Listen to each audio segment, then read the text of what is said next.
Você já se perguntou o que acontece no instante em que fechamos os olhos pela última vez? Para onde vai a alma?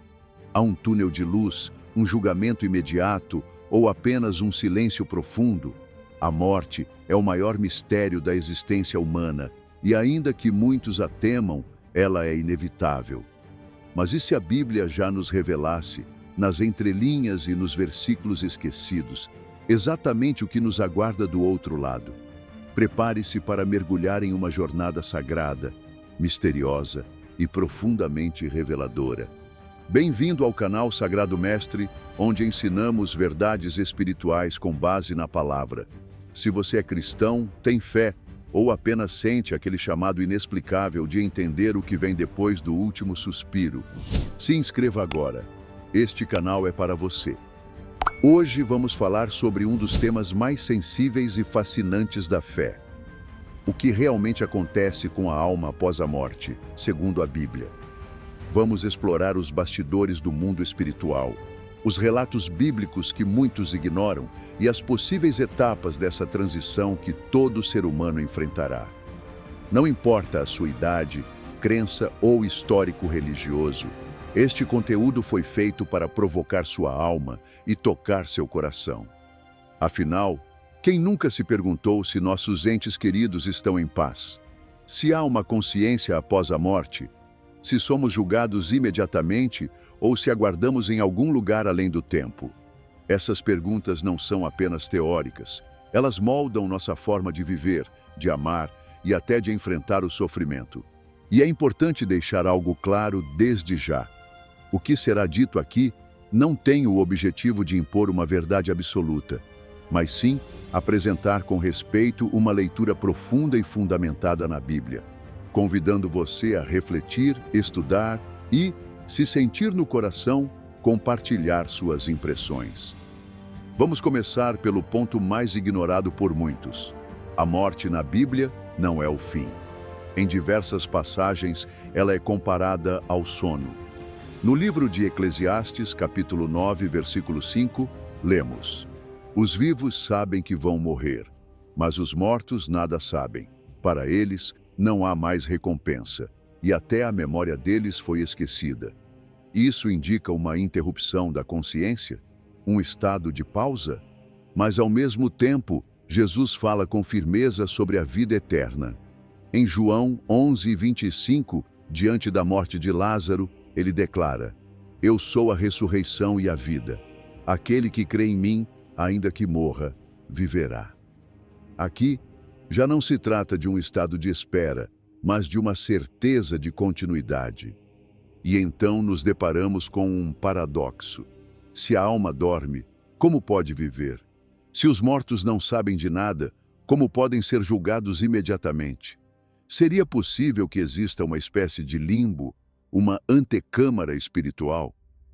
Um lugar onde os que partiram aguardam o desfecho do plano divino? Você já ouviu falar do Seol ou do Hades? Esses nomes, muitas vezes traduzidos como inferno, carregam significados mais complexos. Na tradição hebraica, o Sheol era o lugar para onde todos iam, justos ou ímpios, uma espécie de morada dos mortos, um lugar de espera. Já no Novo Testamento, o termo grego Hades assume características diferentes, trazendo consigo a ideia de sofrimento, mas também de divisão entre os justos e os injustos. Isso nos leva a uma reflexão poderosa. E se o que conhecemos como céu e inferno não forem locais definitivos de julgamento, mas sim estados transitórios, onde aguardamos a verdadeira consumação de todas as coisas? Pense comigo. Em Apocalipse 20, fala-se do grande julgamento final, o juízo do trono branco, onde os mortos, grandes e pequenos, se apresentarão diante de Deus. Mas, se eles já estivessem no céu ou no inferno, por que haveria um julgamento posterior? Estaria a alma, até lá, em algum estado de espera espiritual, ciente de sua condição, mas ainda aguardando a plena execução da justiça divina? É aqui que muitos estudiosos concordam.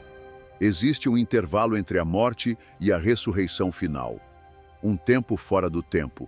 uma pausa entre o fim da vida física e o início da eternidade consciente. Não é à toa que Paulo, em 1 Tessalonicenses 4, 13 a 18, fala sobre os que dormem no Senhor e sobre o arrebatamento dos vivos e dos mortos, tudo acontecendo ao mesmo tempo na vinda gloriosa de Cristo. Agora, olhe para dentro de si por um instante. O que você sente ao imaginar esse momento? Medo, curiosidade, esperança? Escreva nos comentários. Você acredita que há consciência após a morte? Ou que a alma dorme até o retorno de Cristo?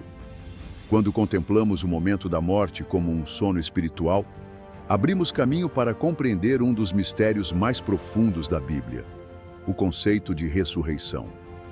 Não é apenas sobre onde vamos, mas sobre quando e como voltamos. A morte, então, deixa de ser um ponto final e passa a ser uma vírgula no enredo da eternidade. E isso muda tudo. A ressurreição é o coração pulsante da esperança cristã. Se Jesus venceu a morte, como está escrito, então nós também participamos dessa vitória. Em 1 Coríntios 15, Paulo diz algo extraordinário. Se esperamos em Cristo só nesta vida, somos os mais miseráveis de todos os homens. Forte, não é? É como se dissesse, se você crê em Jesus apenas para ter conforto nesta vida, está perdendo o essencial. Mas o que exatamente é essa ressurreição? E o que ela nos revela sobre o que acontece após a morte? Paulo continua dizendo, num momento, num abrir e fechar de olhos, ao som da última trombeta, os mortos ressuscitarão incorruptíveis. Isso aponta para um evento ainda futuro, um momento glorioso de reencontro entre o espírito que aguardava e um corpo transformado, incorruptível, eterno. Nesse contexto, a morte não é o fim da consciência, mas sim a separação entre corpo e alma. E aqui entra uma questão profunda. A alma permanece consciente durante essa espera? Ou ela dorme num estado de inconsciência até o dia da ressurreição? As opiniões divergem. Há estudiosos que acreditam que a alma entra imediatamente em um estado de plena consciência espiritual, um tipo de antegosto do céu ou do inferno. Outros sustentam que há um sono da alma, um repouso sem percepção do tempo, até que o relógio de Deus toque a última hora. Mas a Bíblia nos oferece pistas. Lembre-se da parábola do rico e Lázaro, em Lucas 16. Nela, Jesus descreve Lázaro sendo levado pelos anjos ao seio de Abraão, enquanto o rico vai para um lugar de tormento. Ambos estão mortos, mas conscientes, sentem, conversam, lembram. É apenas uma parábola ou uma revelação velada da realidade espiritual? E aqui está um ponto de tensão para muitos cristãos. Se o céu e o inferno já estão plenamente ativos, como explicar o juízo final? Seria o juízo apenas uma formalidade? Ou há graus de revelação progressiva em que cada alma passa por etapas até seu destino eterno? O apóstolo Paulo nos oferece outra pista intrigante. Em Filipenses 1:23 ele diz: "Desejo partir e estar com Cristo, o que é incomparavelmente melhor." Isso parece indicar que, para ele, a morte era o início de uma nova comunhão imediata com Cristo. Como reconciliar isso com a ideia de sono? E você, o que pensa sobre isso? A alma fica consciente ou repousa em paz, aguardando o grande dia? Responda nos comentários. Sua opinião importa e pode tocar alguém que está vivendo esse mesmo dilema agora. A Bíblia também nos revela a existência de 3 destinos espirituais que muitas vezes são misturados: o paraíso, o inferno e o lago de fogo. E não, eles não são exatamente a mesma coisa. O paraíso, citado por Jesus ao ladrão na cruz, "Hoje estarás comigo no paraíso", sugere um lugar imediato de bênção e paz para os salvos. Mas esse paraíso não é descrito como o céu definitivo. É como uma antessala da eternidade, onde os justos aguardam o retorno de Cristo e a ressurreição do corpo. O inferno, por sua vez, é muitas vezes confundido com o lago de fogo de Apocalipse. Mas há uma distinção clara. O inferno, ou Hades, parece ser um lugar de sofrimento temporário. Já o Lago de Fogo é descrito como o destino final, onde até mesmo a morte e o inferno serão lançados. Isso acontece apenas após o juízo final. Então, o que temos até agora é o seguinte: ao morrer, a alma vai para um local de espera, seja ele de descanso ou de tormento, mas ainda não definitivo. A consumação de todas as coisas virá depois, quando o corpo será ressuscitado e a alma será reunida a ele, para viver eternamente com Deus ou separado dele. Tudo isso nos mostra que a morte, embora dolorosa, não é um vazio escuro e sem sentido. É uma travessia, um corredor entre o agora e o sempre, um silêncio que será quebrado por trombetas celestiais.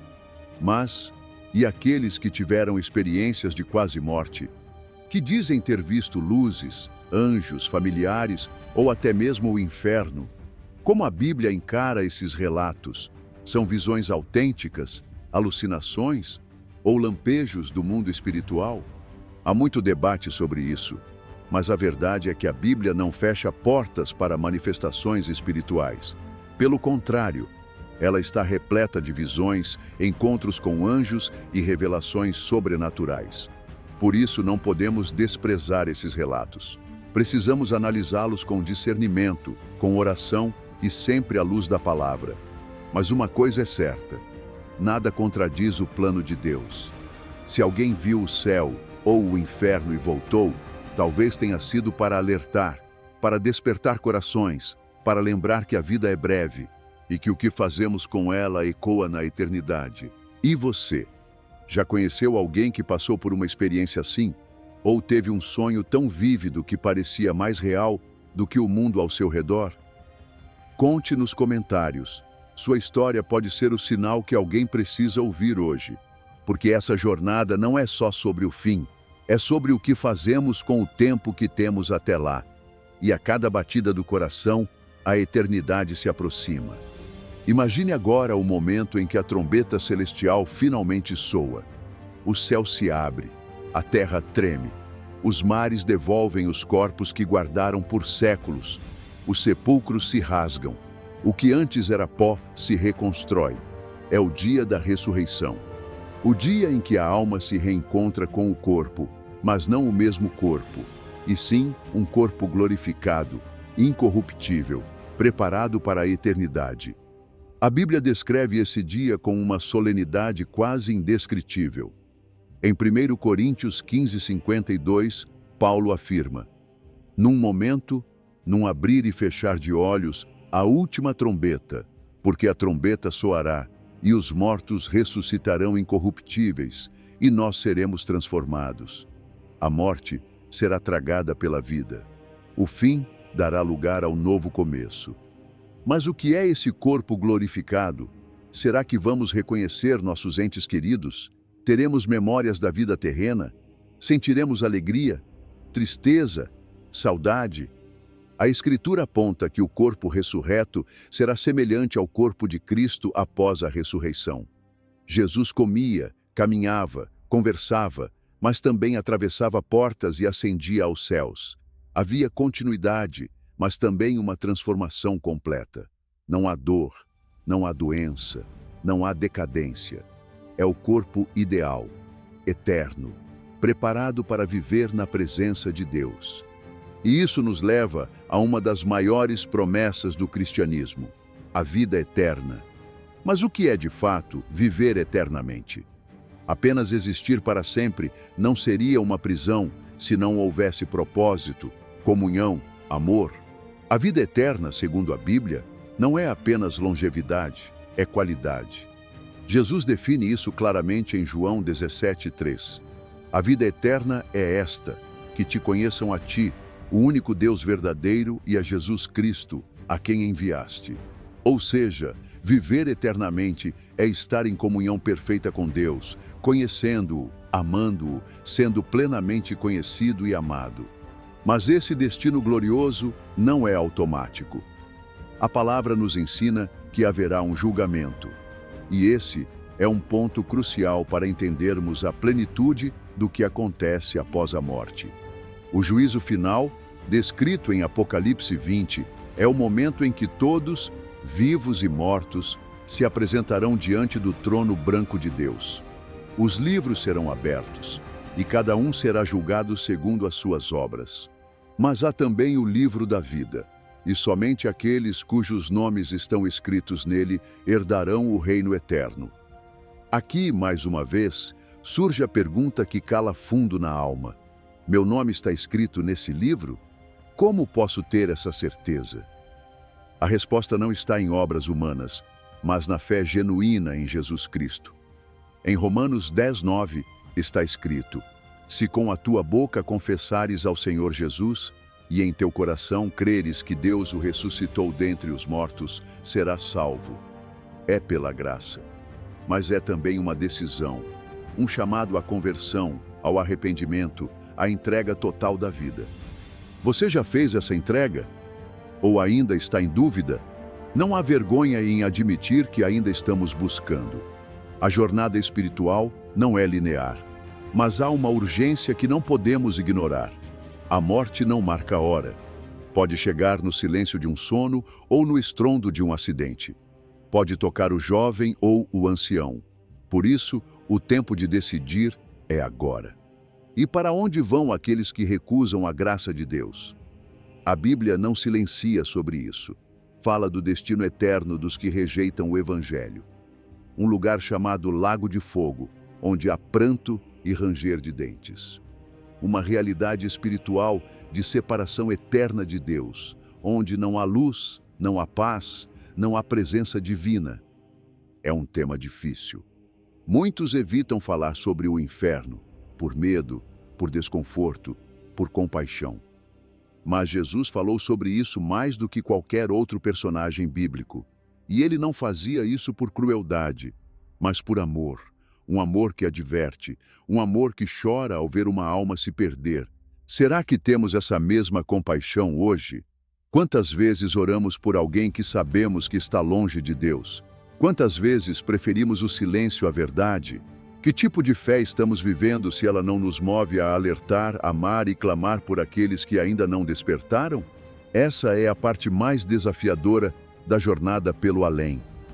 Compreender que nosso destino eterno está diretamente ligado às escolhas que fazemos aqui e agora. Que o céu e o inferno não são metáforas, são realidades. E que o amor de Deus é tão profundo que ele respeita até mesmo a rejeição. E você, sente que está no caminho certo? Tem vivido como alguém que anseia o céu? Ou tem adiado decisões espirituais por medo, cansaço ou indiferença? Deixe seu testemunho nos comentários.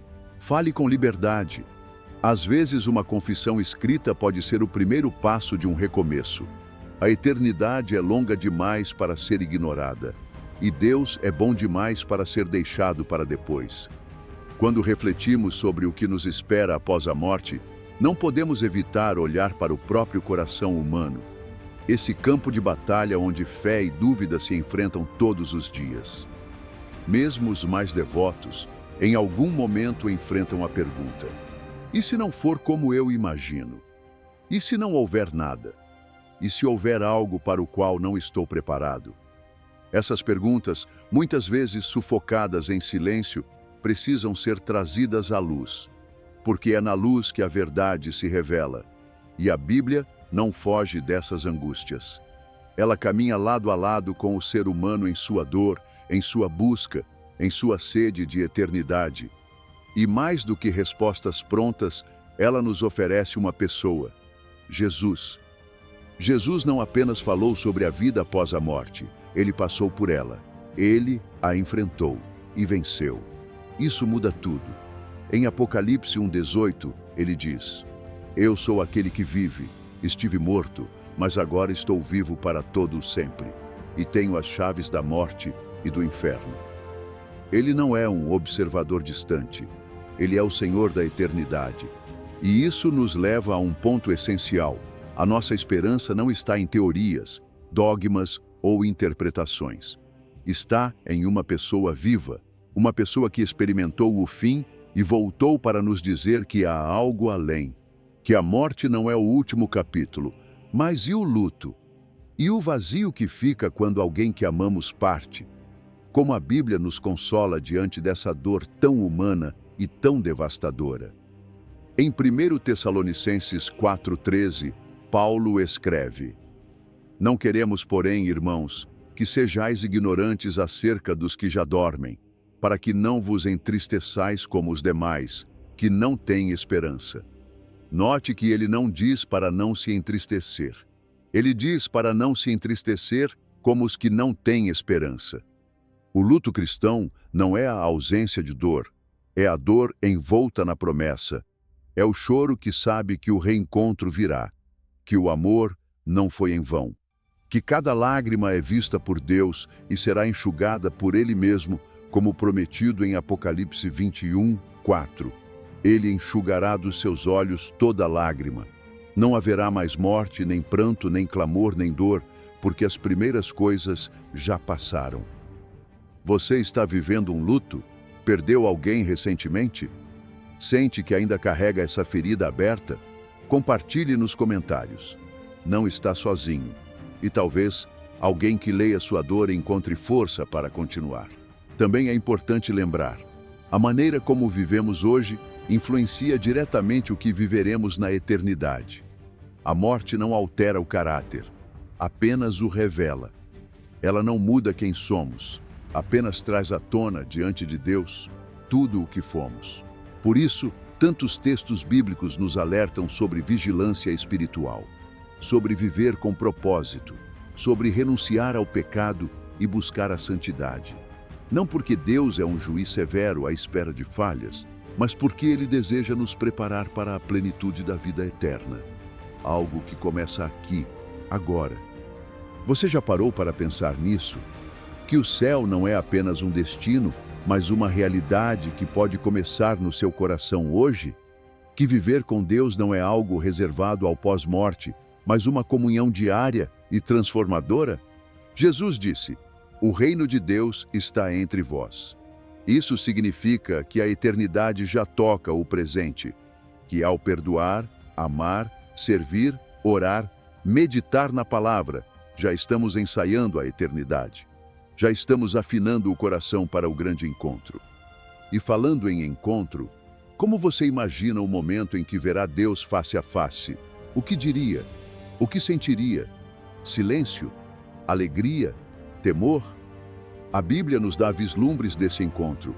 Isaías, ao ver o Senhor no templo, exclamou: Ai de mim, estou perdido. João, em Apocalipse, caiu como morto aos pés de Jesus glorificado.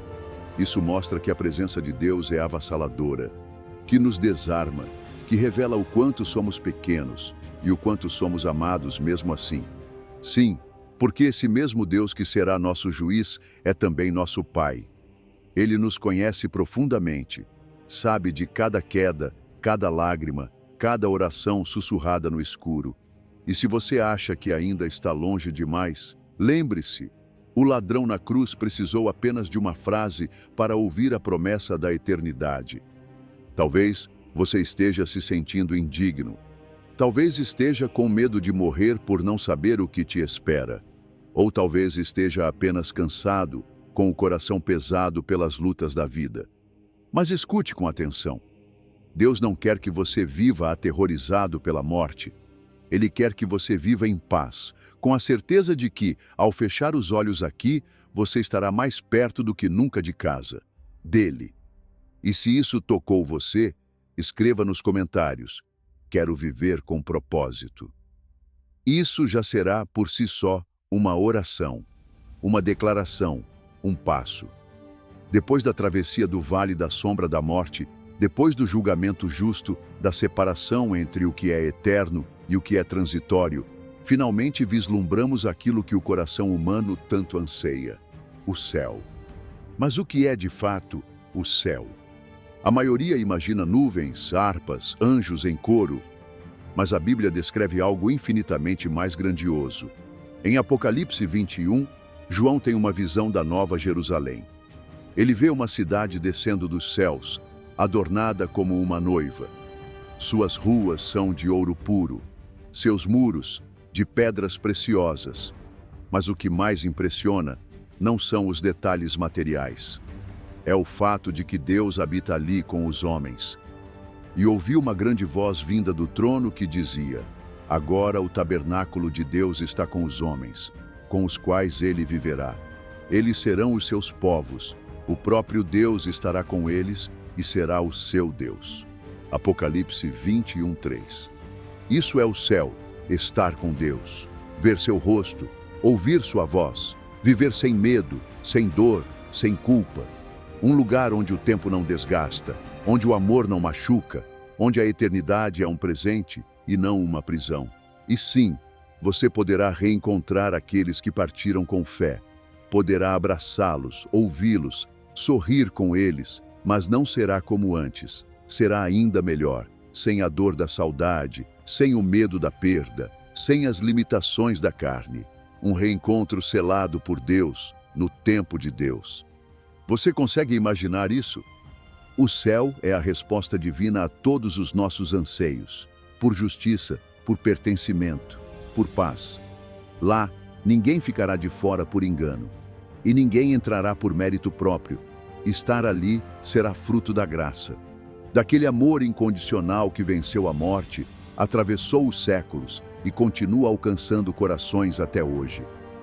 Mas não podemos falar do céu sem lembrar. Ele começa aqui, no agora. Toda vez que você escolhe o perdão em vez da vingança, o amor em vez do orgulho, a fé em vez do medo, você antecipa o céu. Você prepara o coração para habitar onde Deus habita. E isso é poderoso, porque nos liberta da angústia da morte. Se estamos em Cristo, a morte perde seu poder. Ela se torna apenas um corredor, uma passagem, uma porta para o abraço eterno. É por isso que tantos cristãos, mesmo diante da dor e do sofrimento, conseguem manter a paz. Porque sabem que a morte não vence, que o túmulo não é a última morada, que há um lugar onde cada lágrima será justificada, cada dor será curada, cada perda será restaurada. Você já entregou sua vida a esse Deus que promete a vida eterna? Já decidiu confiar não apenas no que seus olhos veem, mas no que a fé anuncia? Já aceitou esse presente imerecido, a salvação em Jesus Cristo? Se ainda não, hoje pode ser o dia. Não importa o que você fez, não importa o quão longe tenha se sentido de Deus, Ele ainda chama, ainda espera, ainda ama. Você pode orar agora, aí mesmo em silêncio, ou pode escrever nos comentários: Jesus, eu quero viver contigo. Não para os outros verem, mas como um testemunho de que sua alma está viva e pronta. E se você já é salvo, então esse vídeo foi um lembrete. Viva como quem pertence ao céu. Como quem sabe que esta vida é breve, mas preciosa. Não desperdice tempo com o que não edifica. Não negocie sua eternidade por distrações passageiras. Você foi criado para muito mais. Ao longo dessa jornada, falamos sobre o sono da alma, o Seol, o paraíso, a ressurreição, o juízo, o corpo glorificado, o céu, o inferno, o lago de fogo. Mas acima de todos esses conceitos, o que permanece é a verdade de que Deus está conosco, na vida, na morte e depois da morte. E isso é tudo. Se este vídeo tocou o seu coração, compartilhe. Alguém pode estar precisando ouvir exatamente isso.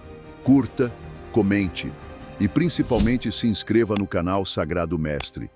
Aqui, nós não temos medo de falar das verdades eternas e queremos caminhar com você até o fim e além dele. Antes de encerrarmos, responda nos comentários: o que mais te marcou nesta jornada? Qual parte mexeu mais com sua alma? Vamos criar uma comunidade de fé e reflexão nos comentários. Uma pequena chama na escuridão. Porque quando 2 ou mais se reúnem no nome dele, ele está presente. Que Deus te abençoe, que sua alma encontre descanso e que a eternidade, quando chegar, te receba com paz. Amém.